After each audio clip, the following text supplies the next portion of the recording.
The story of the ocean is written in ghosts. It is a chronicle of triumph and failure, of hubris and humility, etched into the steel and wood of the vessels that dare to cross its vast, indifferent expanse. We think we know the great stories. The name Titanic echoes through history, a byword for catastrophic failure and unimaginable loss. It is a story frozen in time, a legend of an unsinkable ship meeting its fate in an icy graveyard. But for every legend, there is a precursor. For every epic tragedy, there is a darker, quieter prologue, a warning whisper that went unheeded. This is not the story of the Titanic. This is the story of the ghost that haunted the Titanic before it was even a blueprint. This is the story of the RMS Tayleur, the forgotten sister, the first great sin of the White Star Line, a ship whose catastrophic and bizarre demise seemed to place a curse upon the company, a curse that would wait, festering in the deep, for over half a century before claiming its most famous victim. Her story is one of technological arrogance, of a simple, fatal flaw, and of a tragedy so stark and shocking it should have changed everything. But it was forgotten, buried by time and the mud of the Irish Sea, only to have its echoes resound in the most famous maritime disaster of all time. This is the story of the original curse. To understand the Tayleur, one must first understand the world into which she was born. The mid-19th century was an age of unprecedented industrial revolution. Britain was the workshop of the world, and its empire was global, fueled by steam, steel, and an unshakable confidence in human progress. The seas were the highways of this empire, and the competition to build the biggest, fastest, and most luxurious ships was fiercer than any naval battle. Into this arena stepped the White Star Line, a company with grand ambitions but a fleet that was becoming outdated. They needed a statement. They needed to show the world, and their rivals like Cunard, that they were the future. That statement was to be a new class of ship, immense iron-hulled clippers, designed not just for cargo, but for the booming passenger trade to Australia, where gold rush fever was drawing thousands of hopeful emigrants from the British Isles. These ships would be giants, marvels of modern engineering, combining the grace and speed of sailing clippers with the brute strength of an iron hull. The first of these leviathans was the RMS Tayleur. Named after the company's founder, Charles Taylor, she was constructed at the prestigious William Rennie shipyard in Liverpool. When she was launched in 1853, she was a sight to behold. At 230 feet long and 40 feet wide, with a towering rig of sails on 3 masts, she was one of the largest composite ships ever built. Her hull was made of iron, a material that promised greater strength, larger holds, and safety from the teredo worm that devoured wooden hulls. To the citizens of Liverpool who watched her slide into the Mersey, she was more than a ship, she was a symbol. A symbol of a new era, of British ingenuity, of the unassailable power of industry over nature. She was, in every sense, the Titanic of her day. But even at her birth, there were whispers. Some of the older, more superstitious sailors looked at her sleek, black iron hull and felt a sense of unease. Iron was new. It was untested in this scale. And there were rumors, quiet conversations in dockside pubs, about the strange behavior of compasses near large iron objects. Could the ship itself confuse its own guiding instrument? It was a theoretical concern, a ghost of a problem, one that was easily dismissed by the engineers and businessmen who saw only profit and progress. The ship was fitted out with the latest amenities for her passengers, particularly those in cabin class. She had spacious quarters, a well-stocked library, and a dining saloon that was considered opulent. For the emigrants in steerage, the conditions were stark but modern, a vast, open space below decks that represented a one-way ticket to a new life. She was ready for her maiden voyage, a journey from Liverpool to Melbourne, Australia. The excitement was palpable. The White Star Line had secured a valuable government contract to carry mail, adding to the prestige of the voyage. The passengers who boarded in early January 1854 were a mix of the hopeful and the desperate. There were families with young children, single men seeking fortune, and tradesmen of all kinds. They boarded with their trunks and their dreams, utterly unaware that they were about to become passengers on a ship already sailing under a shadow. The crew, too, was assembled. Her captain was John Noble, a 29-year-old experienced and respected seaman. He had a solid record, but the command of such a prestigious new vessel was a huge step up. He would have relied on his senior officers, but here another problem emerged. In the rush to crew the massive ship, many of the sailors signed on at the last minute were foreigners, primarily Scandinavians, who spoke little or no English. The chain of command, so vital in a crisis, was already linguistically fractured. The stage was set for a perfect storm, not of weather, but of human error and technological blindness. On the morning of January 19, 1854, the RMS Tayleur cast off from her Liverpool dock. The weather was crisp and cold, but the wind was favorable. As the tugs pulled her into the main channel of the Mersey River and her vast expanse of canvas was unfurled, she must have been a magnificent sight. She began her journey down the river and into the Irish Sea, the first leg of her long journey to the other side of the world. The passengers waved goodbye to England, many for the last time. The initial hours were smooth. But as the ship moved further from the sheltered waters of the Mersey and into the open Irish Sea, the first signs of trouble began to manifest. The weather, as it so often does in that volatile stretch of water, began to change. A thick, wet, and impenetrable fog descended, cloaking the ship in a ghostly gray shroud. Visibility dropped to near zero. This was the moment the theoretical flaw became a deadly reality. Captain Noble, on the bridge, would have relied on his compasses to navigate. The ship was equipped with standard magnetic compasses, the technology that had guided sailors for centuries. But no one had fully accounted for the effect of the Tayleur's massive iron hull. The metal was distorting the Earth's magnetic field around the ship, causing the compass needles to point not to true north, but to a false north created by the vessel itself. The deviation was significant, perhaps as much as 22.5 degrees, or even more according to some later estimates. Unknowingly, tragically, the RMS Tayleur was not sailing on its intended southwesterly course out into the wide Atlantic. Instead, it was being pulled, as if by a malevolent force, on a northeasterly track, diagonally across the Irish Sea, straight towards the rocky, ship-eating coast of Ireland. For 48 hours, the ship sailed blind in this fog, a doomed vessel guided by a lying instrument. The passengers, largely confined below decks due to the cold and wet, were oblivious. Life went on. Meals were served, children played, conversations were held in a dozen different languages. They were trapped in a bubble of false security, a community in motion, completely unaware that their world was funneling towards a catastrophic conclusion. On the bridge, the tension must have been mounting. Captain Noble knew the waters were treacherous. He knew the Irish coast was littered with wrecks. He would have been taking soundings, listening for the sound of breakers, any sign of their position. But the fog muffled everything. It was a sensory deprivation chamber moving at 8 knots. The crew, many of whom couldn't understand his orders, would have been anxious, confused. The magnificent ship, the pride of Liverpool, was a ghost, lost in its own arrogance. The morning of January 21st dawned, but the fog persisted. Then, around noon, a miracle and a nightmare occurred simultaneously.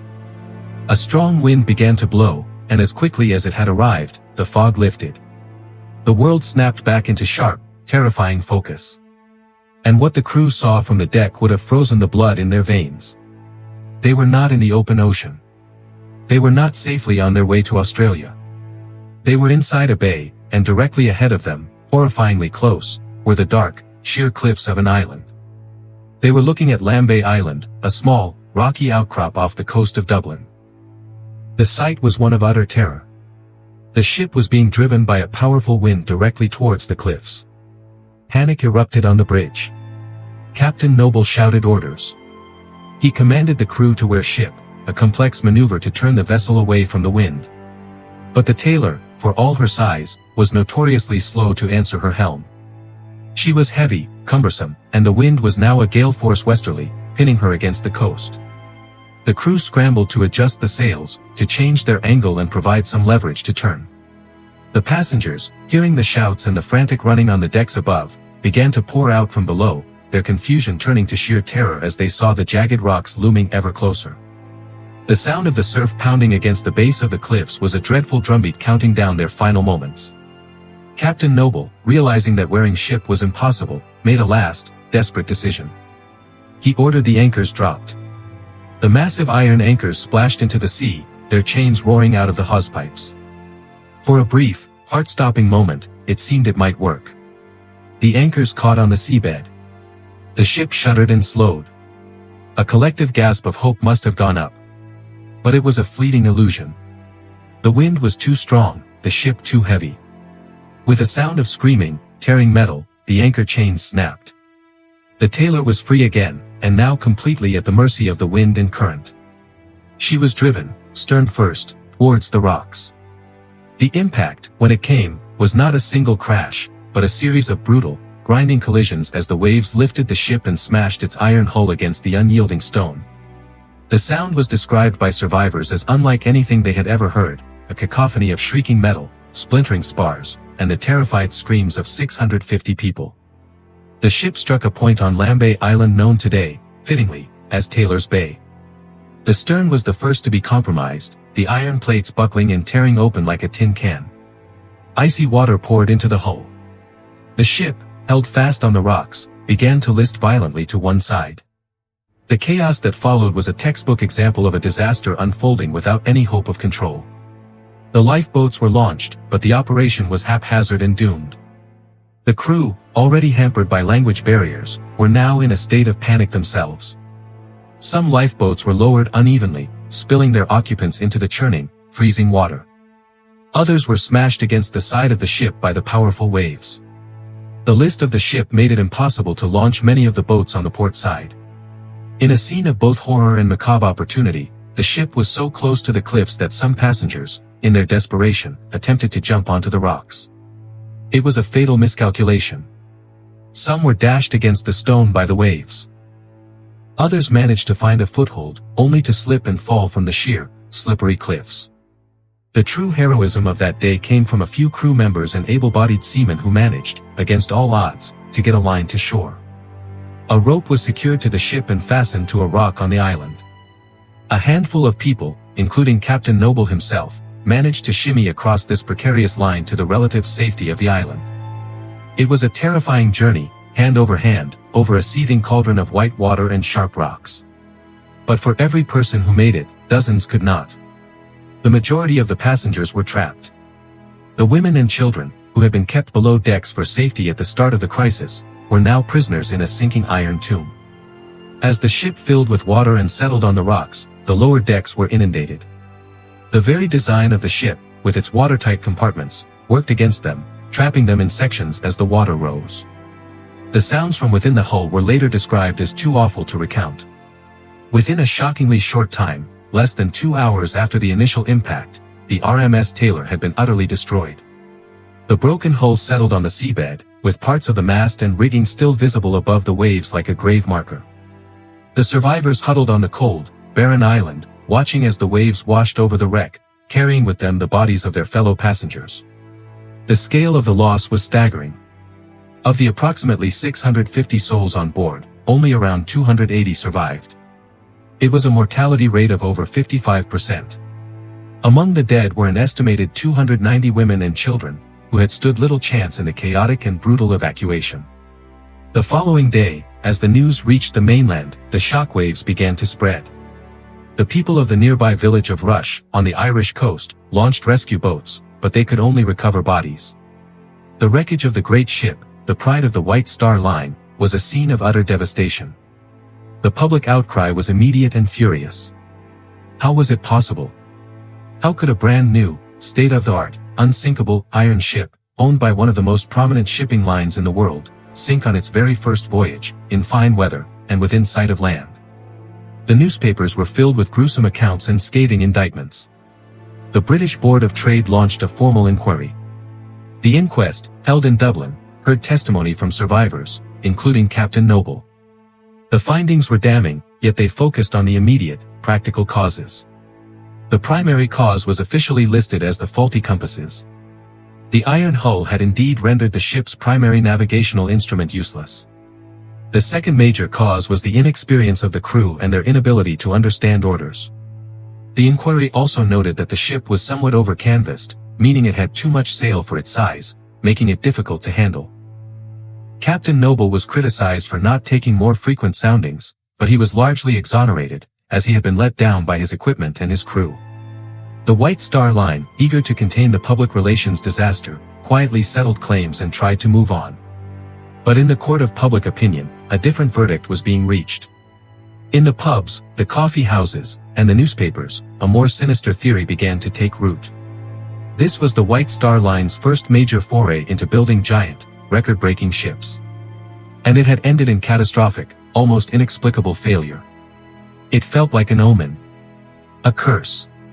The name Taylor became synonymous with bad luck. The disaster was so profound that it threatened to bankrupt the young company. The White Star Line's reputation was in tatters.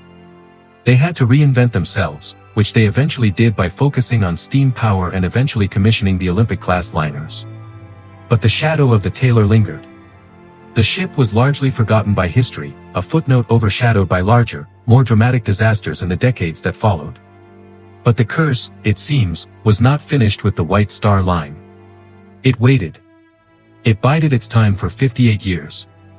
Then, in 1912, the world was introduced to a new, grander, and even more unsinkable ship from the White Star Line, the RMS Titanic. The parallels, when viewed in the cold light of history, are chilling. Both were the largest ships of their class and their time. Both were hailed as marvels of modern technology, deemed virtually unsinkable. Both were on their maiden voyage. Both suffered a catastrophic fate driven by a combination of human error and a fatal, overlooked flaw. For the Taylor, it was the compasses. For the Titanic, it was the belief that its watertight compartments made it impervious. Both resulted in a staggering loss of life, with women and children disproportionately represented among the victims. For those who remembered the Taylor, the sinking of the Titanic was not a shock, it was a dreadful, deferred fulfillment of a promise made in the cold waters off Lambay Island. The curse had finally come due. The wreck of the RMS Taylor lay on the seabed for over a century, a forgotten relic. It was rediscovered by divers in the 1960s, a ghostly structure encrusted with marine life. Artifacts recovered from the site, a delicate porcelain plate, a brass porthole, a child's shoe, now sit in museums, silent, poignant witnesses to a tragedy that was once front-page news. They are all that remains of the forgotten sister, the original sin, the first and most chilling secret of the White Star Line. Her story is a timeless warning, a tale of how arrogance in the face of nature, and the refusal to heed the small, whispered warnings, can lead to an echo of tragedy that resonates across the decades. The Taylor was the first ghost in a line of ghosts, a spectral precursor to the most famous shipwreck in history. And in the quiet of the deep, her story is finally being told.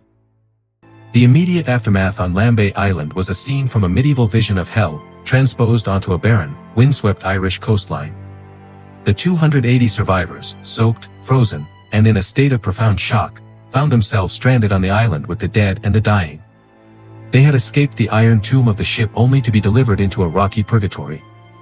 The weather, which had been their executioner, now became their torturer. A cold rain began to fall, and as night descended, the temperature plummeted. There was no shelter, no food, no fresh water. The survivors huddled together for warmth, their clothes frozen stiff, their ears still ringing with the screams that had so recently been silenced by the sea. They were surrounded by the wreckage of their former lives, splintered wood, torn canvas, and the personal effects that the waves had vomited back onto the rocks, a trunk full of clothes, a sodden Bible, a child's doll. And with each new wave came the bodies. The sight of their fellow passengers, friends and strangers alike, being rolled and tossed in the surf, their lifeless eyes staring at the cliffs, was a psychological blow from which many would never recover. Captain Noble, himself a survivor of the harrowing rope transfer, did what he could to organize the few able-bodied men. They gathered driftwood and managed to light a fire, a tiny beacon of defiance against the overwhelming darkness. That fire was more than just a source of heat, it was a signal, a desperate prayer sent into the night. And it was seen. Across the narrow stretch of water, on the mainland near the village of Rush, fishermen and farmers had seen the distress signals earlier, the rockets, the frantic sailing maneuvers, and finally, the impact. As darkness fell, they saw the pinprick of light on Lambay Island. They knew what it meant. But the ferocious weather and the treacherous night sea made an immediate rescue impossible. All they could do was wait for dawn, their own night filled with dread and helplessness. For the survivors on the island, that night was an eternity. The cries of the injured, the wails of those who had lost entire families, the constant moaning of the wind, it was a symphony of suffering. When dawn finally broke on the 22nd of January, a gray and watery dawn, the full, horrific scope of the disaster was revealed. The wreck of the Taylor was a broken skeleton on the rocks, its masts gone, its hull shattered.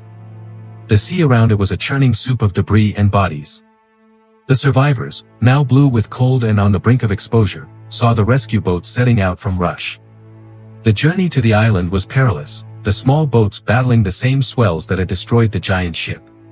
But the Irish rescuers, skilled and determined, pressed on. The evacuation from the island was a slow and painful process.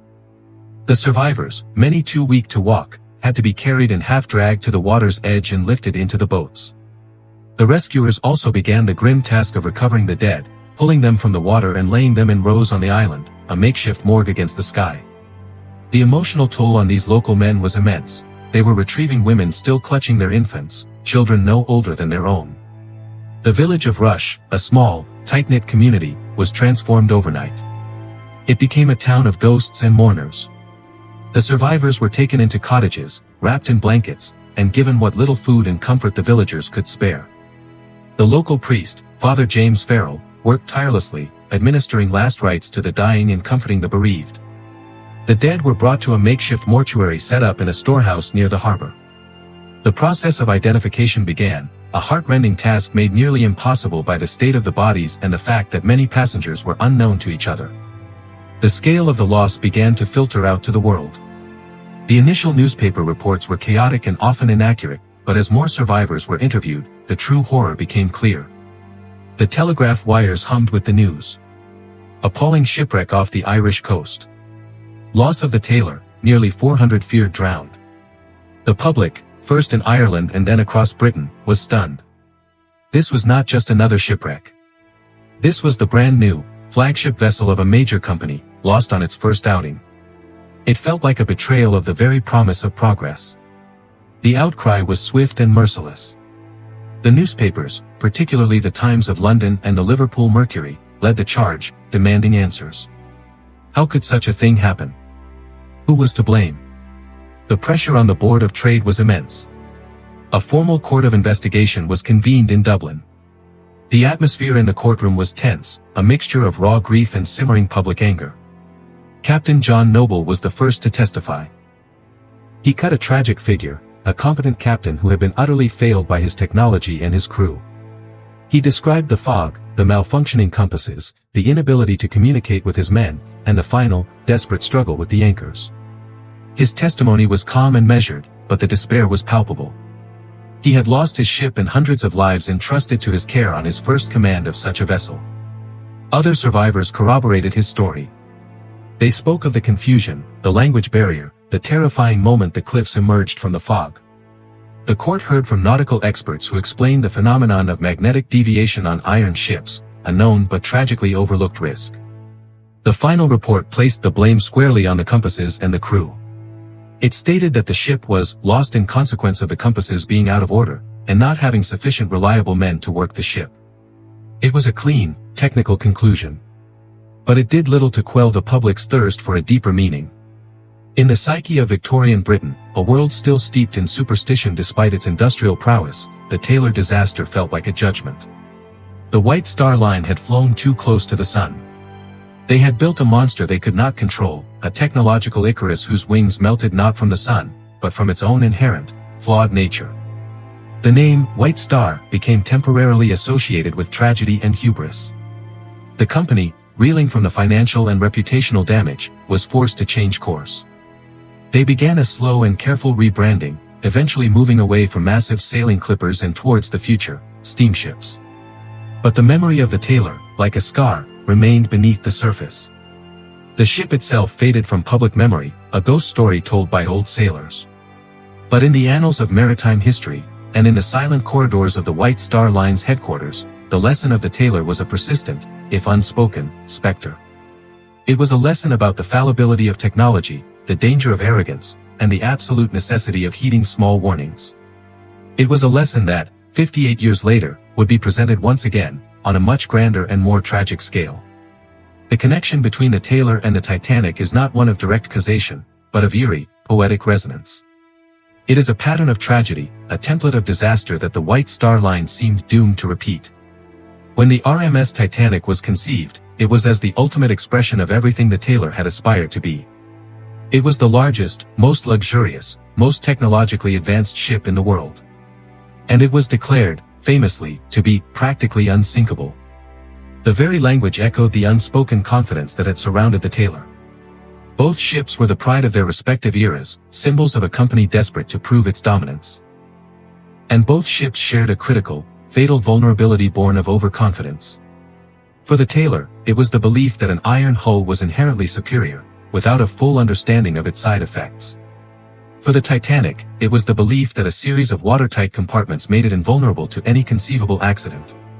In both cases, a single, unforeseen flaw, a faulty compass, an iceberg, exploited this vulnerability with catastrophic results. The parallels in their final voyages are equally haunting. Both were maiden voyages, filled with hope and celebration. Both encountered their respective dangers in the dead of night. Both suffered a catastrophic impact that should have been survivable but was rendered fatal by the ship's own design flaws and a chain of human errors. The response to both disasters was also tragically similar: a lack of sufficient, usable lifeboats and a chaotic evacuation that prioritized women and children in theory, but often failed them in the brutal reality. The death tolls, while numerically different, were similarly shocking in their context. The Tayleur lost over half its people, the Titanic lost 2/3. But it was the loss of life among the most vulnerable that sealed both ships' legacies in the public mind. When the Titanic sank in 1912, there were those, the old-timers, the historians, who remembered. The name, Tayleur, was whispered in maritime circles. The curse of the White Star Line, a story once confined to Liverpool pubs, was now being dredged up by newspapers. "Is the White Star Line cursed?" asked one headline. The Tayleur was no longer just a forgotten shipwreck, it was a prophet. Its story was the original draft of a tragedy that the Titanic would write in blood across the front pages of the world. The wreck of the RMS Tayleur lay on the seabed off Lambay Island for over a century, a hidden monument. It was rediscovered in 1959 by a team of amateur divers, who were stunned to find the largely intact iron hull sitting in about 60 feet of water. The cold, low-salinity waters of the Irish Sea had preserved it remarkably well. Subsequent archaeological dives have recovered artifacts that provide poignant, tangible links to that day in 1854. A silver pocket watch, its hands frozen at the moment it hit the water. A porcelain plate with the White Star Line logo, a symbol of pride now lying broken on the seabed. But perhaps the most haunting find of all was a small, leather child's shoe. The deep sea keeps its secrets, but sometimes, it allows a ghost to surface, to tell its story, to warn us. The RMS Tayleur is one such ghost. Its voice, silent for over a century, now calls out from the depths, a forgotten sister no more, but an eternal sentinel, a reminder that the greatest mysteries of the sea are not the lost treasures or the mythical monsters, but the echoes of our own past failures, waiting for us to listen.